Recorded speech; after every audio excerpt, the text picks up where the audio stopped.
হৈ থকা গেছ নিৰ্গমন আজি বন্ধ হয়। ONGCৰ সংকট ব্যৱস্থাপনা দল আৰু আন্তঃৰাষ্ট্ৰীয় বিশেষজ্ঞৰ সহায়ত আজি পুৱা 11:15 এই নিৰ্গমন বন্ধ কৰা হয়। বিগত 16 দিন ধৰি 147 নং ৰিগৰ পৰা গেছ নিৰ্গমন হৈ আছিল।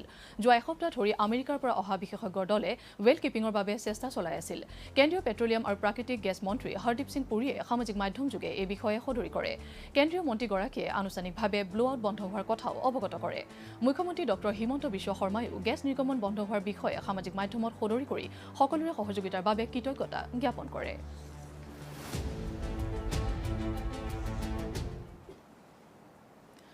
অসম চৰকাৰৰ কেবিনেট মন্ত্ৰী নন্দিতা গাৰ্লুছাই আজি ডিমা হাছাও জাতিংগা লামপুৰৰ ভূমিস্খলন হোৱা স্থান পৰিদৰ্শন কৰে। সোমবাৰে হোৱা ভূমিস্খলনত হাফলং শিলচৰ সংযোগী 27 নং ৰাষ্ট্ৰীয় ঘাইপথ আৰু লামডিং বদৰপুৰৰ মাজৰ ৰেলপথৰ যোগাযোগ ব্যৱস্থা ব্যাহত হৈ পৰে। মন্ত্ৰীগৰাকীয়ে আজি এই সন্দৰ্ভত ৰাষ্ট্ৰীয় ঘাইপথ প্ৰাধিকৰণ আৰু ৰেলৱেৰ বিষয়াসকলৰ সৈতেও বাৰ্তালাপ কৰে। ইয়াৰ পাছতে তেওঁ সংবাদ মাধ্যমক সম্বোধন কৰি দেওবাৰৰ পৰা যাতায়াত ব্যৱস্থা পুনৰ আৰম্ভ কৰিব পৰা যাব বুলিও সদৰি কৰে। মন্ত্ৰীগৰাকীয়ে কয় যে IIT গুৱাহাটীৰ বিশেষজ্ঞৰ এটা দলে ভূমিস্খলনস্থলী পৰিদৰ্শন কৰিছে আৰু পথ মেৰামতিৰ বাবে যাৱতীয় ব্যৱস্থাও হাতত লোৱা হৈছে। अननेचुरल कैलेमिटी है। एक साथ रेलवेज और हाईवेज का प्रॉब्लम हो गया। तकलीफ तो कम्यूटर्स का हो रहा है। वहाँ जितना हम लोग ने जाके देखा है, स्पॉट विजिट किया है, रेलवेज भी बहुत ही तेज़ी से काम कर रहा है। नेशनल हाईवे का तरफ से भी बहुत अच्छा जल्दी से काम कर रहा है। इंजीनियरिंग लोग का मशीनरी अगर देखेगा तो वो भी बहुत सारा है। एक्सपेक्ट कैसे करता है उनका हिसाब से भाई संडे उनका कोशिश यही रहेगा कि रेलवेज़ को क्लियर करने के लिए।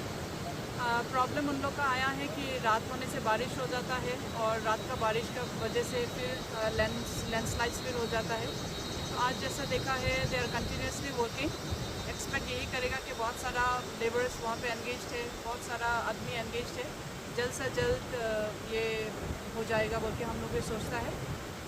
नेशनल NHITCL का तरफ से देखा है कि 3 अलाइनमेंट उन लोग ने अभी रखा है। उन लोग अभी फ्रॉम IIT गुवाहाटी शायद उन लोग के साथ में बात भी किया है, उन लोग भी आके विजिट किया है।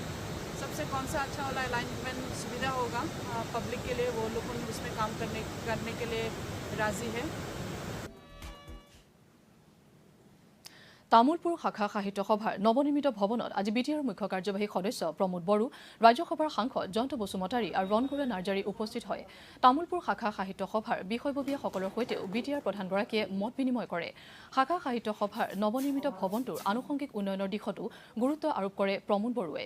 ইয়াৰ পাছতে তেওঁ তামুলপুৰ প্ৰাথমিক বালিকা বিদ্যালয় পৰিদৰ্শন কৰি অতি শীঘ্ৰে বিদ্যালয়খনৰ আন্তঃগাঁথনি কাম কাজসমূহ কৰি দিয়াব বুলি প্ৰতিশ্ৰুতি প্ৰদান কৰে।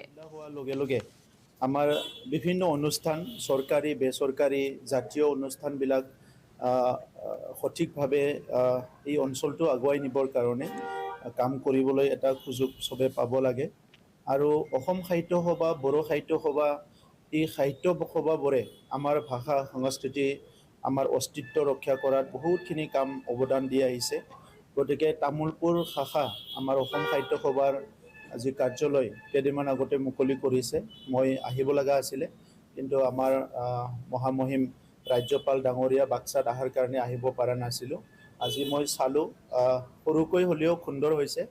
মই আশা ৰাখিছোঁ আমাৰ তামুলপুৰত লেখক লেখিকা বহুত আছে, বুদ্ধিজীৱীসকল আছে, সেইসকলে এই কাৰ্যালয়ত আহি আমাৰ ভাষা সাহিত্য চৰ্চা কৰাৰ কাৰণে, সেৱা কৰাৰ কাৰণে বহুতখিনি সুযোগ পাব, মই এইটো আশা কৰিছোঁ।